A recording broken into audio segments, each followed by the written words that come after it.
serving with the Ceylon Electricity Board for more than 15 years and has much experience in power plant operations and the maintenance as well.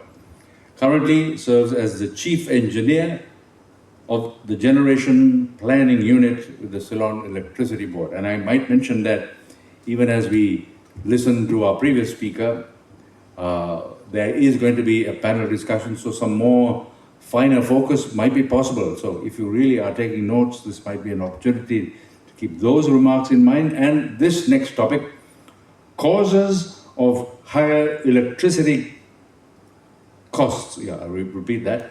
Causes of higher electricity costs and the possibility of vulnerability to climate change. Yeah, so that's been a kind of a toxic arena, as it were. But let's hear it now from Engineer ERANGA JAYARATNA.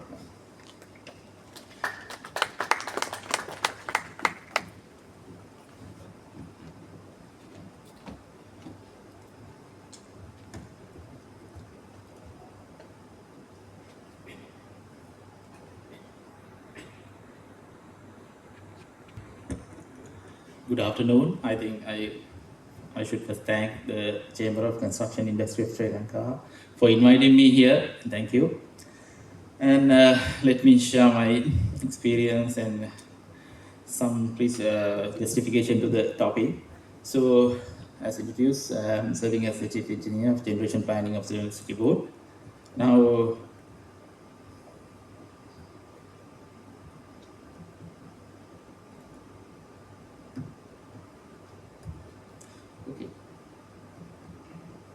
so these are the contents that I'm going to talk about. First, I will go through the brief of Sri Lankan power system and some general policy guidelines, as Mr. Damitha spoke about.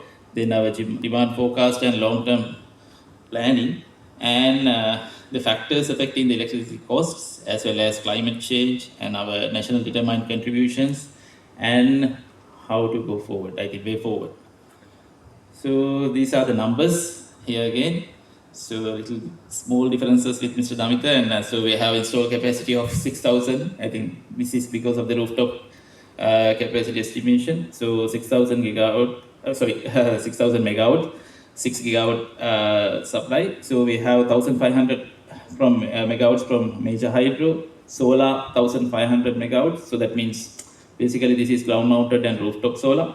So you can see our largest share is wind solar. We should be happy about that. Then wind around 267, mini hydro and biomass. So total renewable energy share is more than 60% in capacity wise. And we are in a very good position at this moment.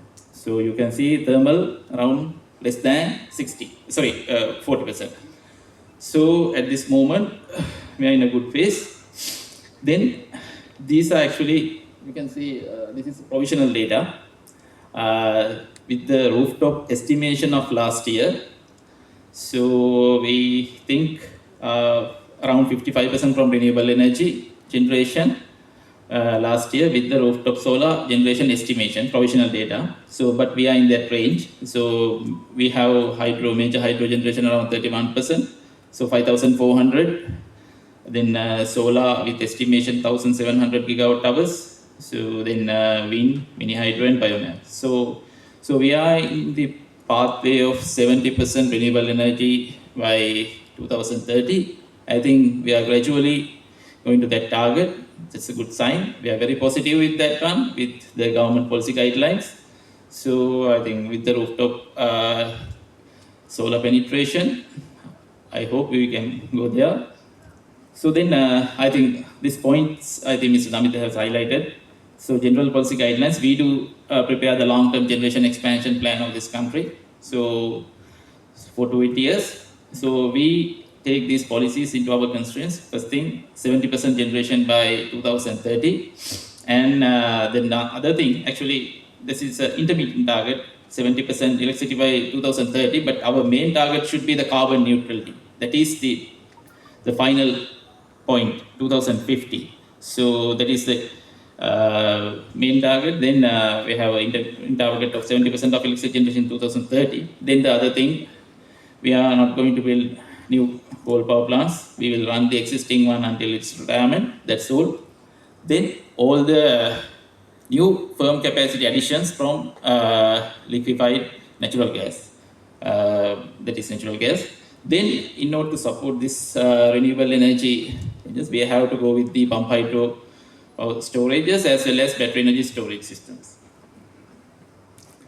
Then I will just get you through our long-term planning process. This is actually around 1 year exercise. So we do prepare the long-term demand forecast. You have seen that previous slides from Mr. Namita. Then 25-year demand forecast we do prepare. Then we have some discussions with other central bank and Department of Statistics and other institutions. Then many demand, I think railway, then UDA, many organizations, whether there is any major projects coming up. Likewise, we finalize the demand forecast for this country. Then we start the long-term planning.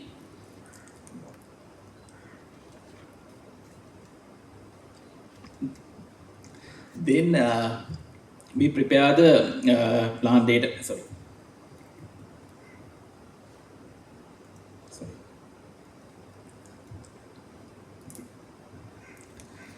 So this is the way. Then we prepare the base case with the existing plants and the candidate plants. Then we do the transmission analysis part.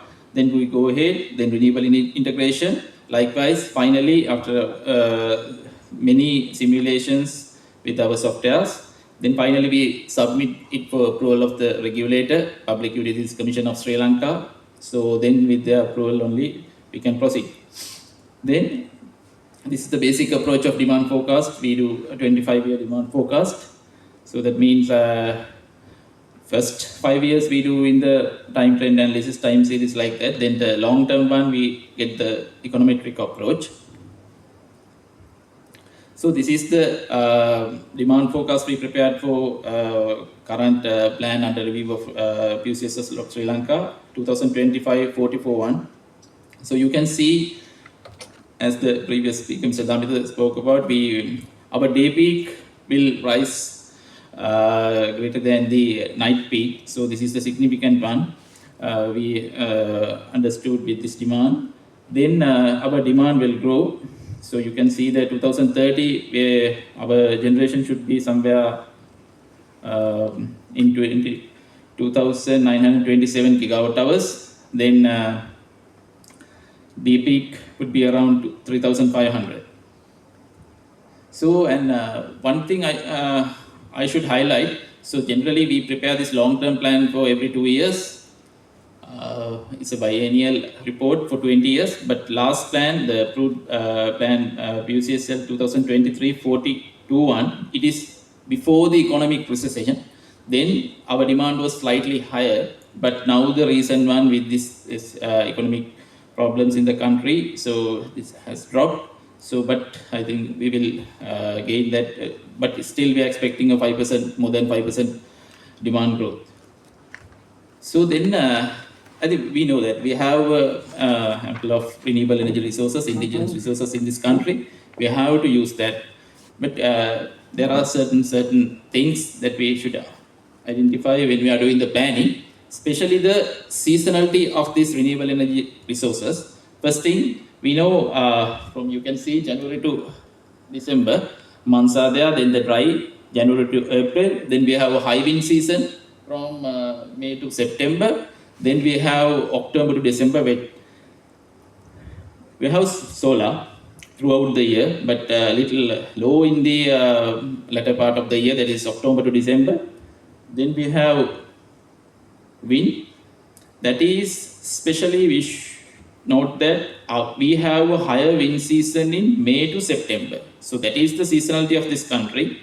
So some other countries may have with the larger area different profiles, but in Sri Lanka, if you go Mana, even northern area, southern, even everywhere, you will have this seasonality. So we have the wind dispatch maximum in this period. So we are going with the planning, going with this seasonality. We have to understand that. And hydro, you know that October, December is the largest. So we have the dry in January to April. So then May to September little. So then biomass, if you have the supply, you can run the plant, no issue. So, and thermal plants, thermal fleet, the low, high dispatch is in the first 3-4 months of the country. So then in the other months, it's moderate. Then we have fuel supply. We need more fuel in the first 4 months. Then likewise it goes. So we do the planning with this seasonality modeling. So we are going ahead with that. So these are the resource availability we consider for our long-term planning. So we know that we have considered a 4,000 offshore wind, onshore wind, and ground-mounted solar, floating solar. I think this is somewhat we collected information from our sustainable energy authorities. There are some published studies also. So these are the northern area. You can see we have the solar and wind. So that means offshore and onshore wind. Then northwestern, north central area, you have the wind also. Then floating solar likewise. So this is the resource map. So we do consider the resource availability of different regions, taking into consideration to our long-term planning. So then with those things, this is the draft plan 2025-44. So we have capacity addition like this. You can see renewable energy, we are planning additions of around 3,300 megawatts, renewable energy capacity additions. So, but also battery capacity 355 megawatts, and we have some combined cycle plants, and we have some IC engines and gas turbines. Actually, these are flexible plants. Flexible plants means, so you need to have some flexible generation in order to cater the intermittency of the renewable energy. So we are going ahead with the some gas turbines and IC engines. So, but the fuel, as stated in the general policy guidelines, it should be from natural gas. But so we'll talk about that later. Then, so these are in megawatts. These are the renewable capacity additions in breakdown. So we have major hydro, there will not be much change. So after these Umawe and Morogol, then mini hydros we think keep on adding 10 and 20, but there is no limitations. But these are the practical what we see in the additions. But wind we have good potential. So northern and northwestern northern area, we are expecting 860 megawatts. Then biomass we can keep on adding, no issue. So 20 megawatts we plan. Then rooftop solar. So this is the additions we are expecting. Then the grid connected solar. And especially I should mention that, so this renewable energy plant, we should have some visibility and controllability to the National System Control Center. Those are the things that we expect. So we have the numbers here. So we are going positively with these renewable energy targets. So these are the plans we prepare. So this, but those things we should be able to control, and it should be visible to the National Control Center in order to have the stable grid. So then, other than the,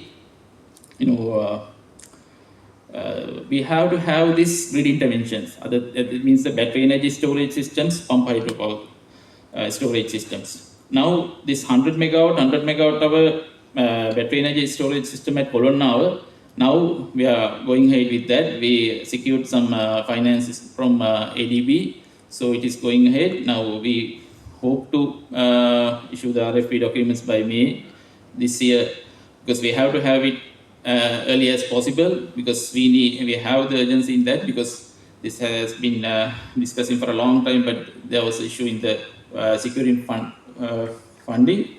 So these purposes are actually frequency regulation, fast frequency response, and energy system shifting, as well as system restorations. Those are the objectives of these things. And we are going ahead with the pump storage hydro system. You may have seen that in the media recently, 600 megawatt plant in Maha. So basically the energy shifting and inertia support. Not only that, we should have synchronous condensers. Actually, I have put sights on the transmission. Transmission also we need a lot of investments. We need to have statcoms, synchronous condensers for inertia support and fault current requirements. We have to go with these things to support this transition. Behind this energy transition, we have to secure funding, and we need to absorb this grid intervention to the national grid. We at the right time to have a stable grid. So this is actually a typical curve. I think you have seen in the previous presentation also. So you have coal and the oil and hydro, and this is the dotted line as the visible one. It's a duck curve. Then you have the rooftop solar. So then this is the operational pattern. So different year seasons of the country. You can see dry.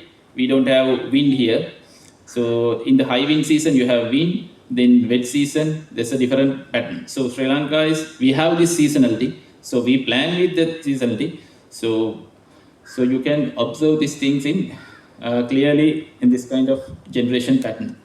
So then we are coming to my topic actually, factors affecting electricity costs. So that was just the introduction that what we are doing long-term planning. I just want to give you. Now we will discuss some facts. So with the learn lessons, how to go forward. So with these targets, so then factors affecting electricity costs. First thing is the delay.